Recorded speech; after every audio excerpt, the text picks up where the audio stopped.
The yellow school bus pulled up to Riverside High School on a cold Monday morning in February. Among the students getting off was a tall, quiet 17-year-old named Damon. He adjusted his backpack straps and looked up at the 3-story brick building that would be his new school for the rest of his senior year. Moving in the middle of senior year wasn't something Damon had wanted. His dad got a promotion at the engineering firm where he worked, and the family had to relocate from their small hometown to this bigger city. Damon's mom tried to make it sound exciting, talking about new opportunities and fresh starts, but all Damon could think about was leaving behind his friends, his old school where he knew everyone, and the gym where he'd been training for the past 5 years. Walking through the front doors, Damon noticed how different everything felt. Riverside High was 3 times bigger than his old school. Students filled the hallways, talking loudly and rushing to their lockers. The walls were covered with posters about upcoming events, college prep classes, and sports tryouts. Everything seemed to move faster here. Damon made his way to the main office to get his schedule and locker assignment. The secretary, Mrs. Peterson, was friendly enough. She handed him a map of the school and explained where his classes were located. "Don't worry, honey," she said with a smile. "You'll get used to it in no time. Most of our students are pretty welcoming." His first class was American History with Mr. Rodriguez. Damon found the classroom and quietly took a seat in the back row. He'd learned long ago that sitting in the back helped him avoid unwanted attention. As other students filed in, he noticed a few curious glances in his direction, but nobody said anything to him. The teacher introduced him to the class. "Everyone, we have a new student joining us. This is Damon, and he's transferred here from Millfield. I'm sure you'll all make him feel welcome." A few students turned around to look at him. Some smiled politely, but most just went back to their conversations. During lunch, Damon sat alone at a table near the windows. He pulled out the sandwich his mom had packed and watched the other students. Groups of friends laughed together. Couples sat close to each other, and everyone seemed to have their place. He wondered if he'd ever find his place here. That's when he first noticed them. 3 guys sitting at a table across the cafeteria. The one in the middle seemed to be the leader. Blonde hair, Letterman jacket, the kind of guy who looked like he owned the place. His name was Tyler, Damon would later learn. Tyler was pointing in his direction and saying something to his friends that made them laugh. Damon tried not to think much about it. Maybe they weren't even talking about him. Maybe he was just being paranoid because he was the new guy. He finished his lunch quickly and headed to his next class. The rest of the day passed without incident. Damon went to his classes, tried to pay attention, and kept to himself. His teachers seemed nice enough, and the work wasn't too different from what he'd been doing at his old school. By the time the final bell rang, he was exhausted. Not from the schoolwork, but from the effort of trying to fit into a completely new environment. On the bus ride home, Damon thought about his old life. Back in Millfield, he'd been training at Phoenix MMA Academy since he was 12 years old. What started as a way to build confidence had become his passion. His coach, Tony, had seen something special in him. By 15, Damon was competing in amateur tournaments. By 16, he'd won several regional championships. Just before the move, he'd even turned professional, winning his first 2 fights. But that was his secret now. His parents thought it might be better if he focused on school instead of fighting. They worried about him getting hurt, about the time it took away from his studies. They didn't understand that the gym wasn't just where he trained, it was where he felt most like himself. At home that evening, Damon's little sister Zoe asked him about his first day. "Did you make any friends? Was everyone nice to you?" She wanted to know. Zoe was only 14, but she had this way of making friends wherever she went. Damon wished he had her natural ability to connect with people. "It was fine," he told her. "Just need some time to adjust." His mom, Linda, looked concerned. "Are you sure everything's okay? You seem a little down," Damon nodded. "Yeah, just different than home, you know? I'll get used to it." That night, instead of doing homework, Damon found himself looking up local MMA gyms online. There were several in the area, but none of them felt right. Phoenix Academy had been like a second home to him. Coach Tony wasn't just an instructor. He was like a mentor, always pushing Damon to be better, not just as a fighter, but as a person. The next morning brought the same routine. Bus to school, navigate the crowded hallways, sit in the back of classrooms, eat lunch alone. But this time, Tyler and his friends were more obvious about watching him. When Damon walked past their table, Tyler made a comment just loud enough for him to hear. "Look at the new guy. Thinks he's tough or something." Damon kept walking. He'd dealt with guys like Tyler before. Bullies usually got bored if you didn't give them a reaction. At least that's what he hoped would happen here. During gym class, they were playing basketball. Damon was actually pretty athletic. All those years of training had given him good coordination and reflexes. But he held back, not wanting to stand out. When Tyler deliberately bumped into him during a play, Damon just apologized and moved on. "Watch where you're going," Tyler said, loud enough for others to hear. Damon could feel the other students watching, waiting to see what would happen. He just nodded and continued playing. Inside, though, something was stirring. The part of him that had been trained to defend himself, to never back down from a challenge, was starting to wake up. After school, as Damon waited for his bus, Tyler and his two friends approached him. Their names were Jake and Connor. He'd learned from overhearing conversations. "Hey, new guy," Tyler said, standing a little too close. "Where'd you come from again?" "Millfield," Damon replied quietly. "Never heard of it." "Must be pretty small if they only sent us one student." Jake laughed. Damon felt his jaw tighten, but he kept his expression neutral. "It's not that small." "Relax, man," Connor said, though his tone wasn't friendly. "We're just being welcoming." "Right, Tyler." Tyler smiled, but it wasn't a nice smile. "That's right. We like to get to know all the new students. Make sure they understand how things work around here." The bus arrived, and Damon had never been happier to see those flashing yellow lights. As he climbed the steps, he could hear Tyler saying something to his friends, followed by their laughter. Sitting in his usual seat near the back of the bus, Damon stared out the window and tried to stay calm. He'd been in situations like this before, but that was when he had Tony and his teammates to back him up. Here he was completely on his own. That evening, he called Coach Tony.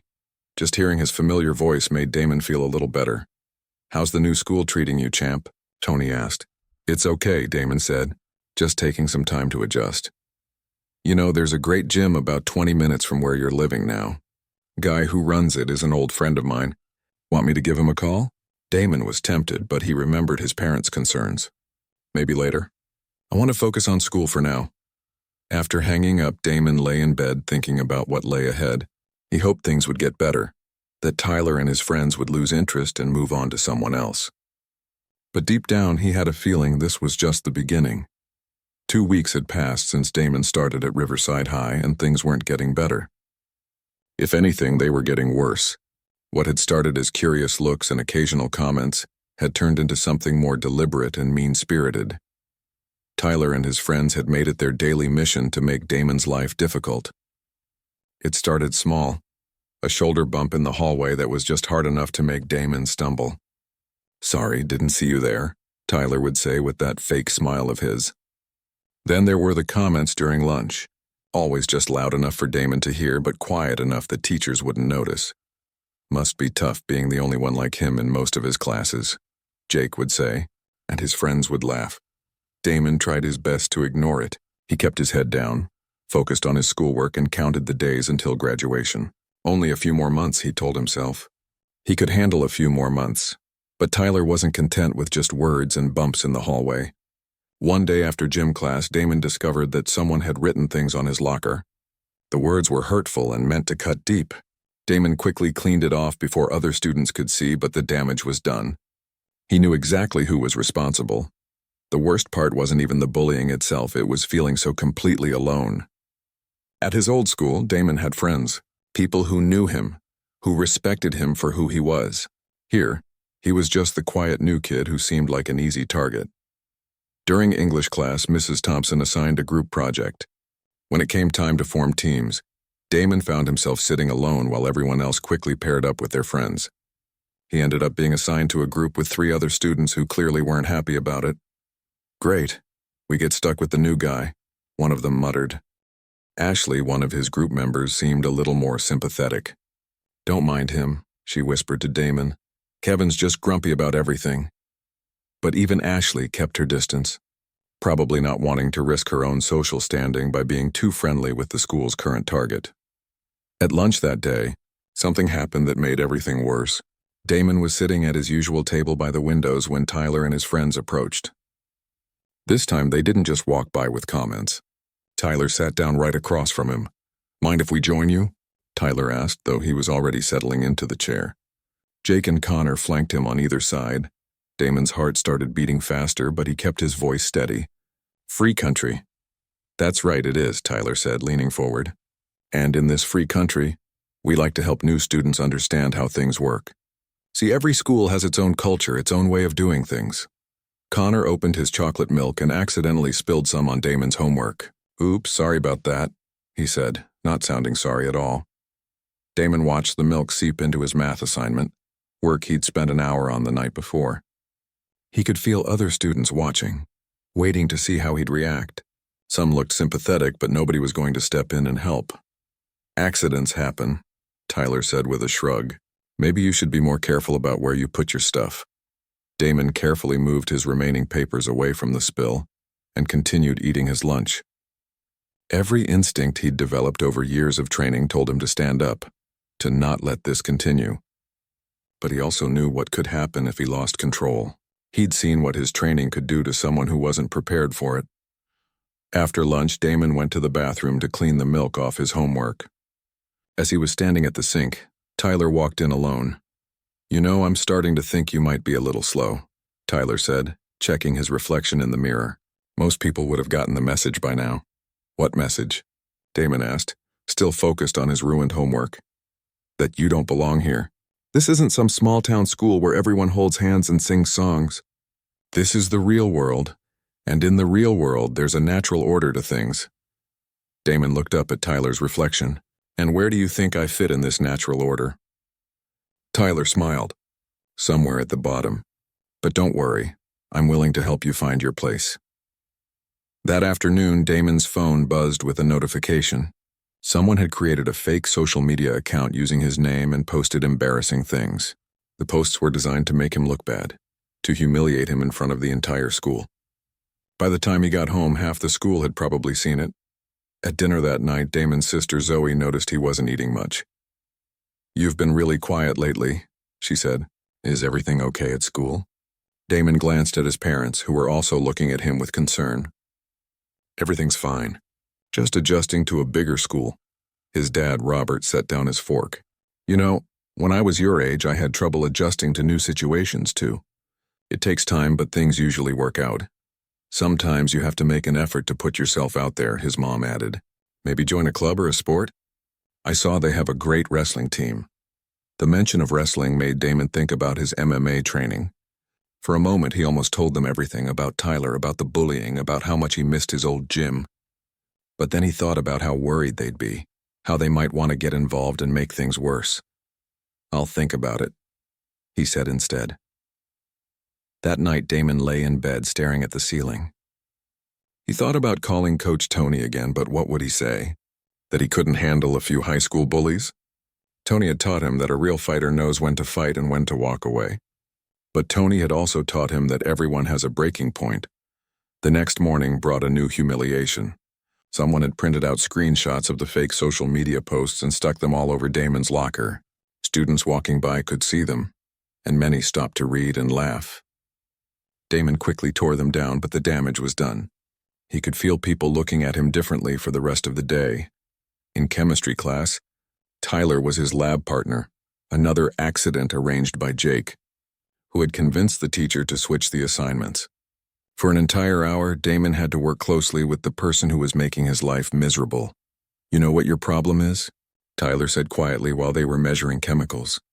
"You think you can just show up here and everything will be handed to you. But that's not how it works." "I never asked for anything to be handed to me," Damon replied, keeping his voice low. "No? Then why are you here taking up space in our AP classes? Why are you sitting in our cafeteria? Why are you acting like you belong?" Damon felt something cold settle in his stomach. "Because I'm a student here just like you." Tyler laughed softly. "No, not just like me. See, I've earned my place here. My family has been part of this community for generations. My dad went to this school, my grandfather went to this school. We belong here. You're just visiting." After school, Damon sat on the bus and tried to process what was happening to him. He'd dealt with difficult people before, but this felt different. Tyler wasn't just some random bully. He seemed to genuinely believe that Damon didn't deserve to be at Riverside High. When he got home, Damon went straight to his room and pulled out his phone. He scrolled through pictures from his old school, his old friends, his old gym. There was a photo of him and Coach Tony after his last amateur fight, both of them grinning at the camera. Coach Tony had his arm around Damon's shoulders, proud as any father would be. In that photo, Damon looked confident, strong, sure of himself. The person in that photo would never let someone like Tyler push him around. But that person also had a support system, people who had his back no matter what. Here, he was completely alone. Damon closed his eyes and tried to remember what Coach Tony always said. Fighting isn't about being the toughest guy in the room. It's about protecting yourself and the people you care about, but sometimes the strongest thing you can do is walk away. The problem was Damon was running out of places to walk away to, and Tyler was making it clear that this wasn't going to stop anytime soon. As he lay in bed that night, Damon made a decision. He would try one more time to handle this peacefully. He would continue to ignore Tyler, continue to focus on his studies, continue to count down the days until graduation. But if Tyler pushed too far, if he crossed a line that couldn't be uncrossed, Damon wasn't sure he'd be able to control what happened next. And that scared him more than Tyler ever could, because Damon knew exactly what he was capable of when he stopped holding back. The question was whether Tyler was smart enough to stop before he found out too. The day everything changed started like any other. Damon woke up, got ready for school, and tried to prepare himself mentally for another day of dealing with Tyler and his friends. It had been a month since he'd started at Riverside High, and the bullying had only gotten worse. Tyler had recruited more people to his cause. What started as 3 guys making his life difficult had turned into a larger group that seemed to enjoy having someone to pick on. They'd make comments when he walked by, trip him in the hallways, and steal his lunch when teachers weren't looking. The fake social media account had been just the beginning. Someone had started spreading rumors about Damon's family, saying they didn't belong in their new neighborhood. They'd created fake stories about why he'd transferred schools, each one more ridiculous than the last. During first period history class, Damon tried to focus on Mr. Rodriguez's lecture about World War II, but his concentration kept breaking. Tyler sat 2 rows ahead of him, occasionally turning around to smirk or mouth words that only Damon could see. It was like psychological warfare designed to keep him on edge all the time. At lunch, Damon had started eating in the library instead of the cafeteria. Mrs. Chen, the librarian, was kind enough to look the other way even though food wasn't technically allowed. It was the only place he could get some peace during the school day, but Tyler had figured out his new routine. "There you are," Tyler said, walking into the library with Jake and Connor. "We've been looking for you." Mrs. Chen looked up from her desk. "Boys, you need to keep your voices down in here." "Sorry, Mrs. Chen," Tyler said with his most polite voice. "We just needed to discuss a group project with Damon." Damon felt his stomach clench. There was no group project, and they all knew it. But Mrs. Chen didn't know that, and she went back to her work while Tyler and his friends surrounded Damon's table. "We need to talk," Tyler said, sitting down across from him. "Outside." "I'm eating lunch," Damon replied quietly. "You can finish it later," Jake said, reaching over and taking Damon's sandwich. "This looks good. Mind if I try it?" Before Damon could answer, Jake had taken a big bite and handed it to Connor, who also took a bite before putting it back on Damon's tray. It was disgusting and disrespectful, and they knew it. "Come on," Tyler said, standing up. "Don't make this harder than it needs to be." Damon looked around the library. Mrs. Chen was helping another student and hadn't seen what just happened. A few other students were there, but they were all focused on their own work. Nobody was going to help him. He followed Tyler and his friends outside to the courtyard behind the school. It was the area where students sometimes went to eat lunch when the weather was nice, but today it was empty. Damon realized they'd probably planned this, waiting for a time when no one else would be around. "Here's the thing," Tyler said once they were alone. "You've been here for a month now, and you still don't seem to understand how things work." "I understand perfectly," Damon said. "You want me to be afraid of you?" Tyler laughed. "Fear has nothing to do with it. This is about respect, about knowing your place. And what place is that?" "Somewhere else," Connor said. "Maybe you should ask your parents to transfer you again. Find a school that's more suitable." Damon felt something shift inside him. It was one thing to go after him, but bringing his family into it crossed a line. "Leave my family out of this," he said, his voice getting harder. "Or what?" Jake asked, stepping closer. "What are you going to do about it?" For the first time since arriving at Riverside High, Damon didn't back down. "You really don't want to find out." Tyler seemed excited by this change in Damon's attitude. "Oh, now we're getting somewhere.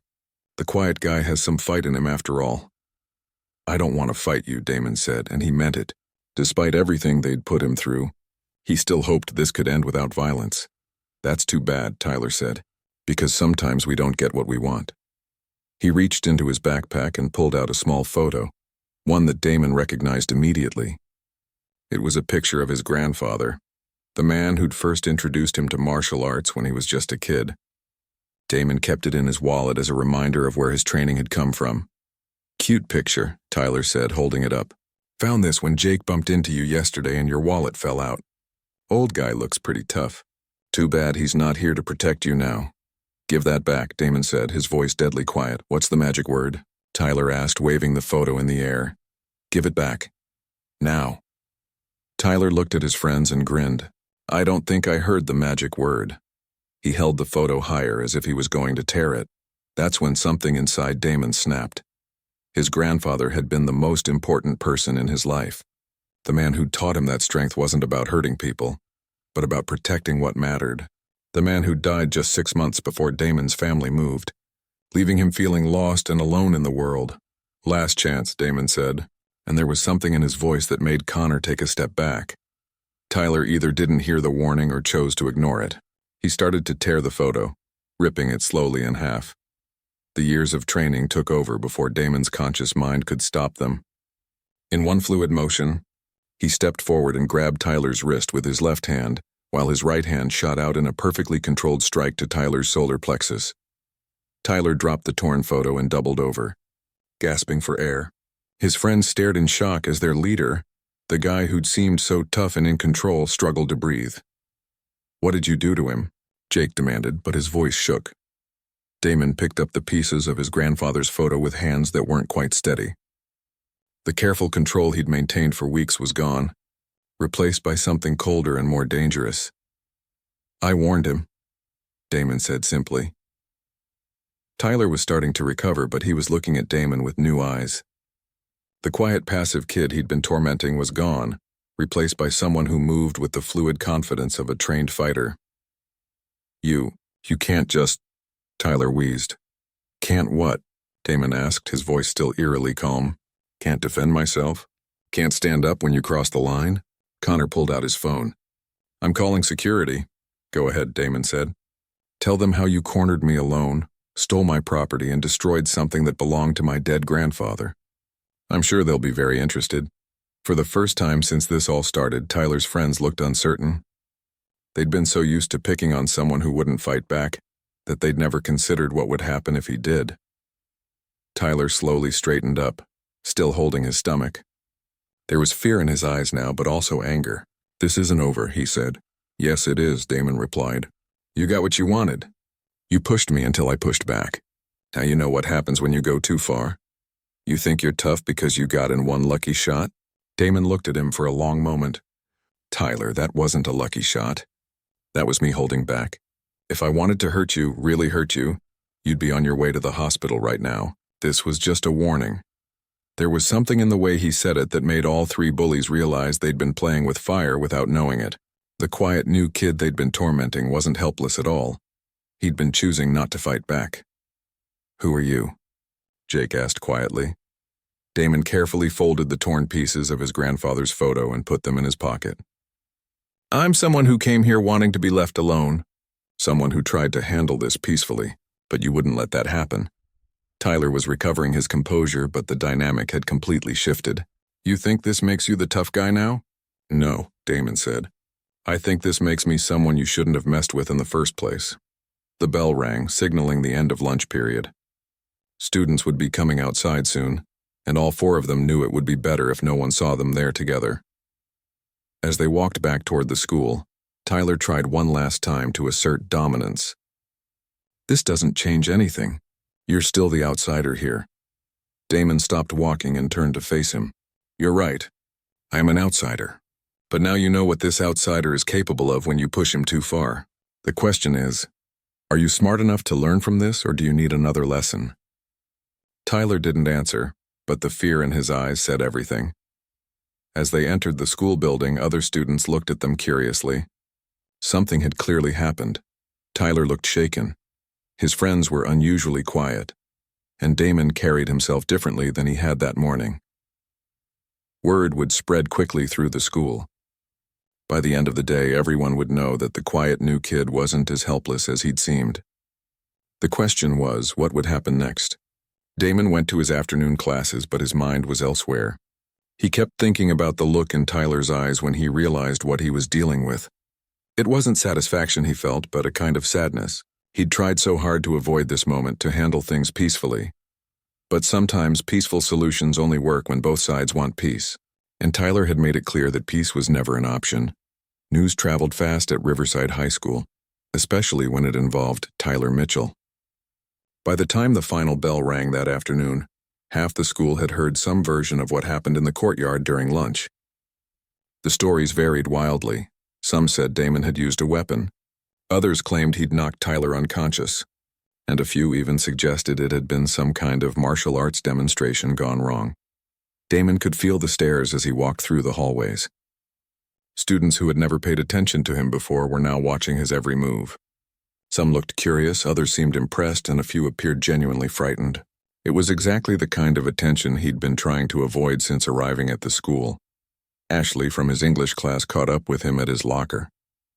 "Is it true?" she asked quietly, glancing around to make sure no one was listening. "Is what true?" Damon replied, gathering his books for homework. "That you're some kind of fighter? People are saying all sorts of crazy things." Damon closed his locker and looked at her. Ashley had always been polite to him, even when others weren't. She deserved an honest answer.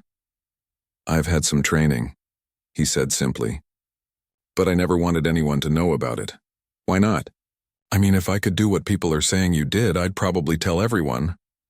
"Because this is exactly what I was trying to avoid," Damon said, gesturing at the students who were still watching them. "I came here to finish school and move on with my life, not to be known as the guy who fights." Ashley nodded thoughtfully. "Tyler's been picking on people for years. Someone needed to stand up to him eventually. I didn't want it to be me." That evening at dinner, Damon's parents noticed he seemed different, more tense, more withdrawn than usual. "How was school today?" his mom asked, serving him a helping of her famous lasagna. "Fine," Damon said, but he wasn't really paying attention to the conversation. He kept thinking about what might happen tomorrow, whether Tyler would try to retaliate or if the administration would get involved. His sister Zoe wasn't fooled by his one-word answer. "You look like something's bothering you." Damon glanced at his parents. He'd managed to keep the bullying situation from them for over a month, but after what happened today, that might not be possible much longer. "Just had a long day," he said. His phone buzzed with a text message, then another, and another. Word about the incident had spread beyond the school. Someone had posted about it on social media, and now people were trying to find out more about him. The first message was from Tyler himself. "This isn't over."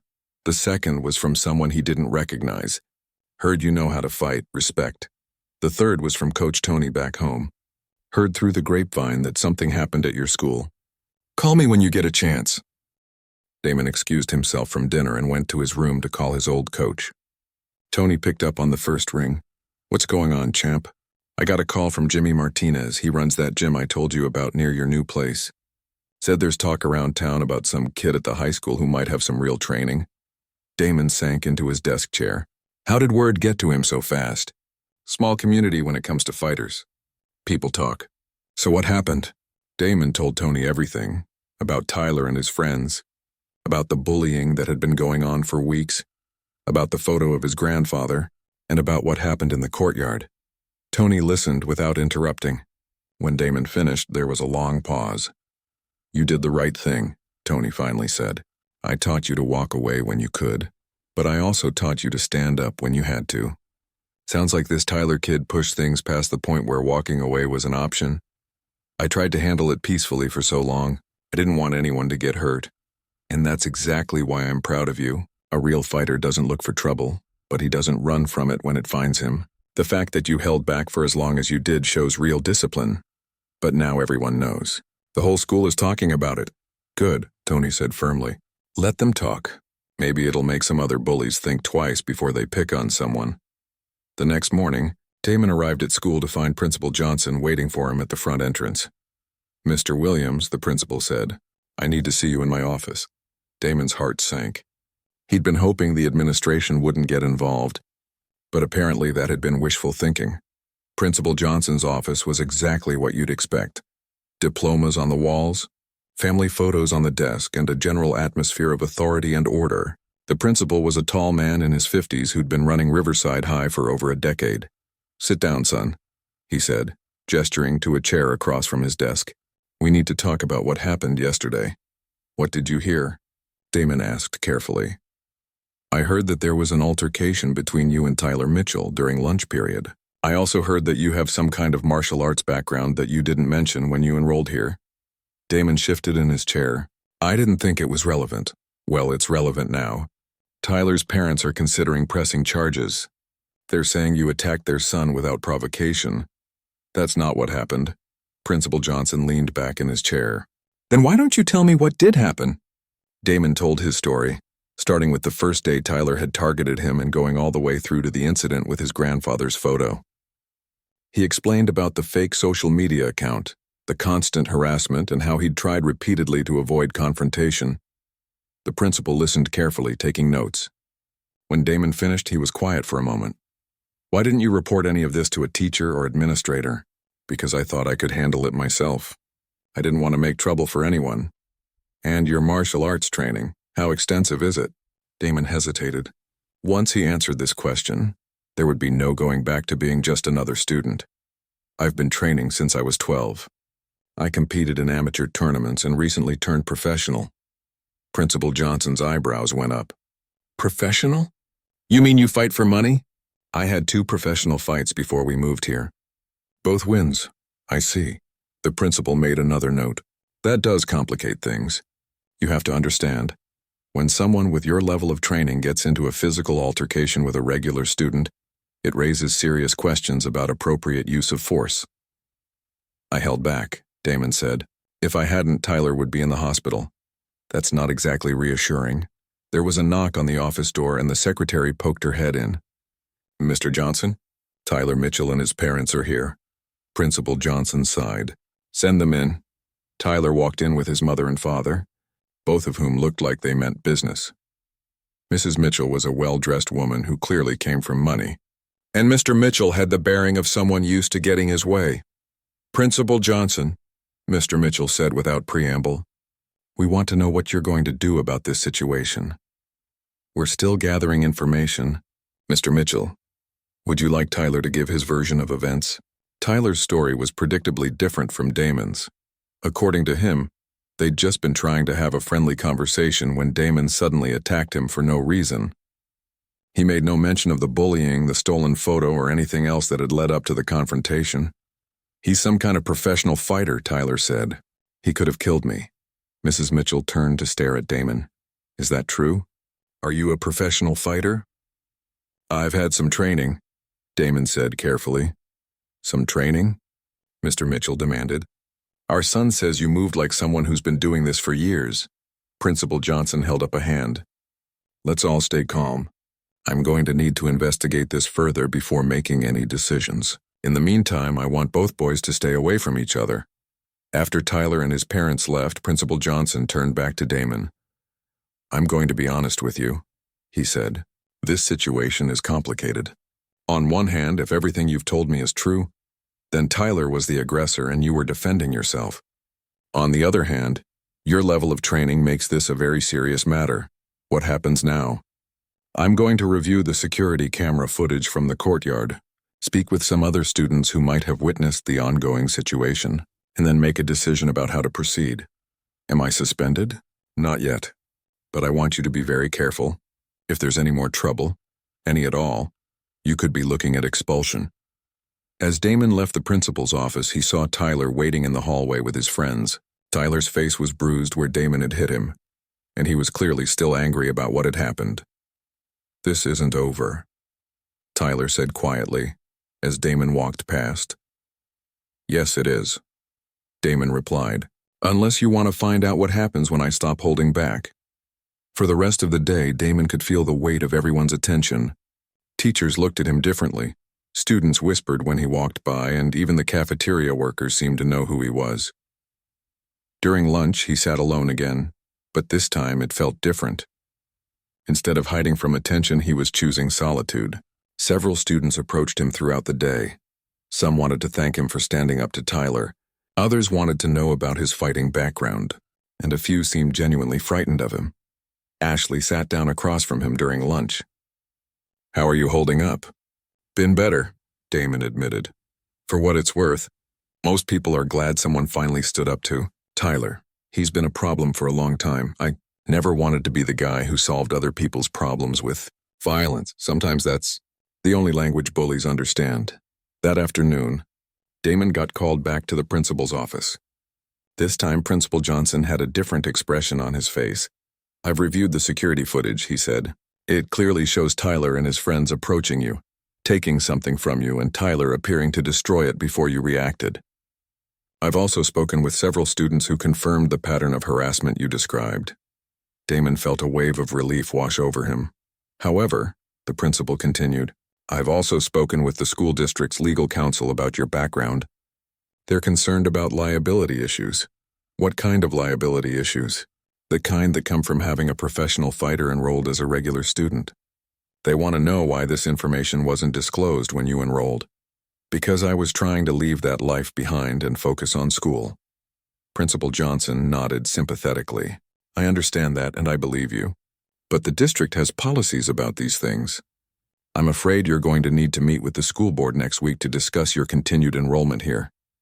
Damon's heart sank. After everything he'd been through, he might end up getting kicked out anyway. The school board meeting was scheduled for Thursday evening in the district's main conference room. Damon sat next to his parents, facing a panel of 7 board members who would decide whether he could continue his education at Riverside High School. The room felt cold and formal, nothing like the warm environment he'd hoped school would be.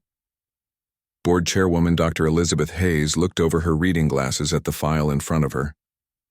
Mr. Williams, we're here tonight because there are concerns about whether proper disclosure was made regarding your background when you enrolled at Riverside High.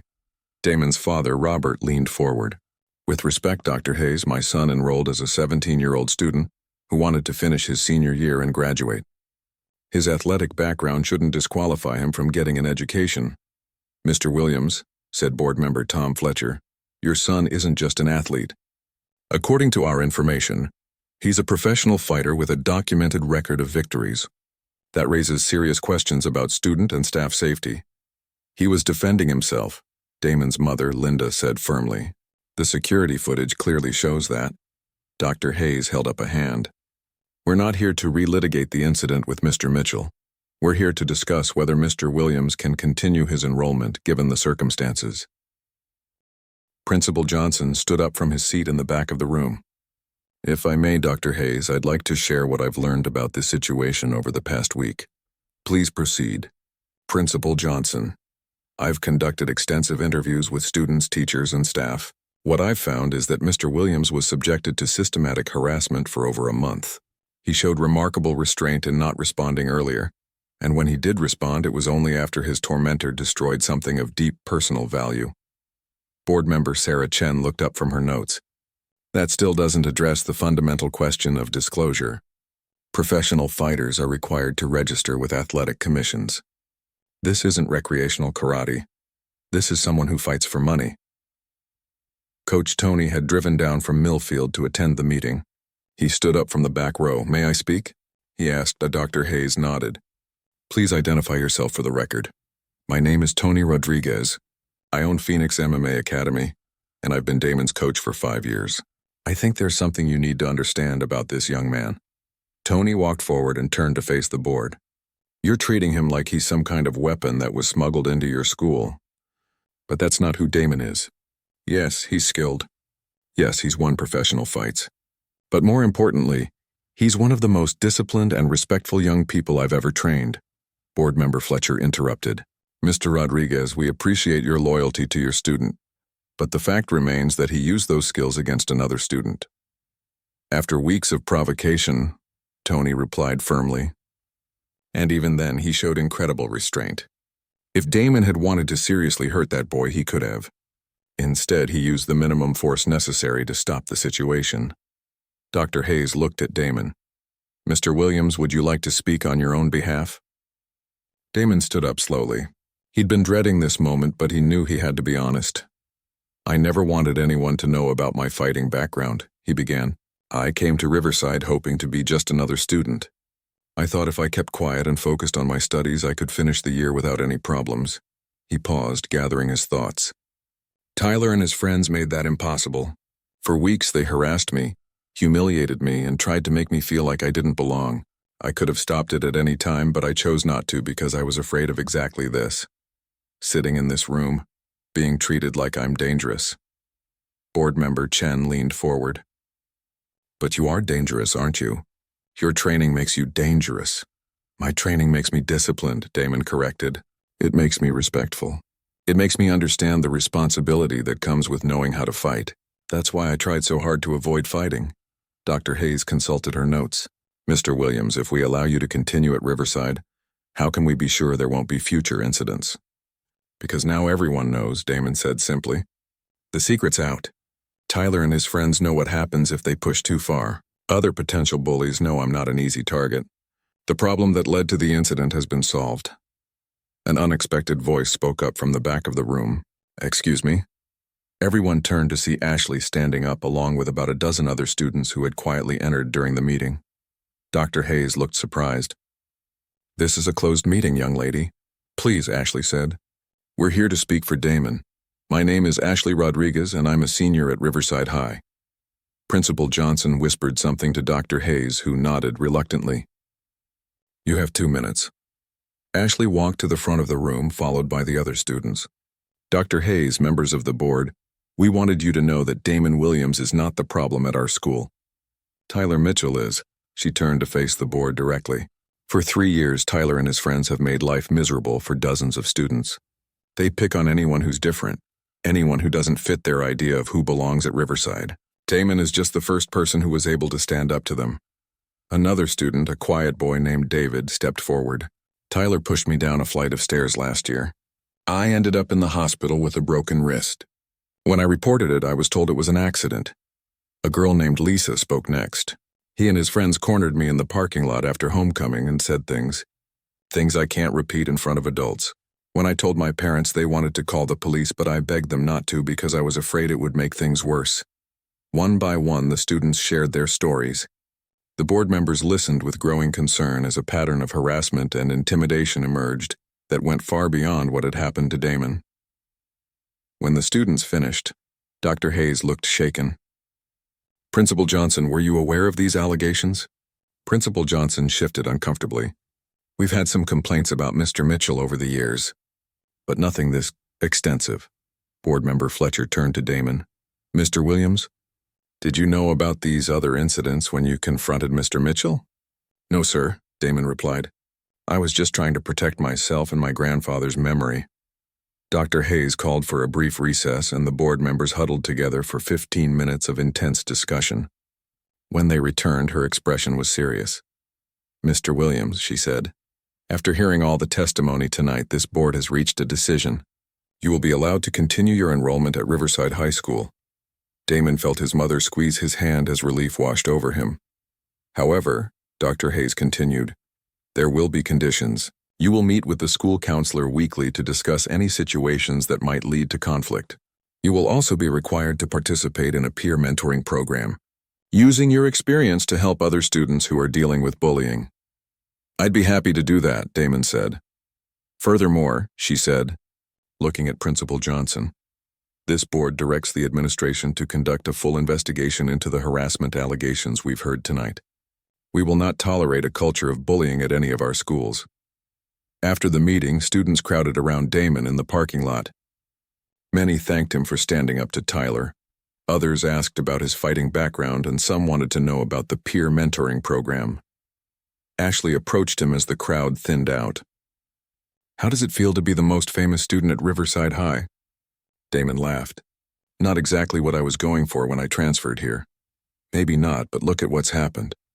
Tyler's been suspended pending investigation. 3 other students have come forward with bullying complaints. The administration is finally taking this seriously. Over the following weeks, Riverside High began to change. Tyler was eventually expelled after the investigation revealed a pattern of harassment that went back years. 2 of his friends were suspended, and the 3rd transferred to another school. The peer mentoring program that Damon helped create became one of the most successful anti-bullying initiatives the district had ever implemented. Students who were being harassed learned they had someone to talk to who understood what they were going through.